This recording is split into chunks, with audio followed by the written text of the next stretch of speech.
सध्या आहे ना, मला बऱ्याच जणांचे फोन येतात गुंतवणूकदारांचे की आमच्या मनी कंट्रोल ॲपवरती किंवा आमच्या ग्रो ॲपवरती 50% वार्षिक रिटर्न, 40% वार्षिक रिटर्न असल्याचे काही तिथं ते उदाहरणं दिले जातात त्यांना. आणि मग अशा SIP मध्ये ते काही दिवसासाठी पैसे टाकतात आणि मग वॉरसारखी सिच्युएशन येते किंवा मार्केट करेक्शन होतं, इंटरनल करेक्शन असतं, एक 5-10% मार्केट खाली पडलं की त्यांचे रिटर्न लगेच मायनसमध्ये दिसत असतात. ॲक्च्युली SIP ही लॉंग टर्मसाठीच गुंतवणूक केली पाहिजे.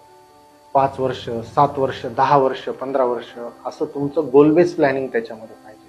आणि परतावा बघून गुंतवणूक करण्यापेक्षा डायव्हर्सिफाईड पोर्टफोलिओ जो की सगळ्या सेक्टरला धरून चालेल आणि एखाद्या सेक्टरमध्ये डाऊनफॉल आला तर दुसऱ्या सेक्टरने त्याला कव्हर करता येईल, ह्यासाठी तुम्ही तुमचा पोर्टफोलिओ आजच डायव्हर्सिफाय करून तुमची गुंतवणुकीची जर्नी सुरू करा. वेल्थ क्रिएशन त्याच्यामध्ये तुम्हाला मदत करेल. स्क्रीनवर दिलेल्या नंबरवरती तुम्ही संपर्क जर साधला तर आम्ही तुमच्या वेल्थ क्रिएशन जर्नीमध्ये तुम्हाला नक्की मदत करू शकतो.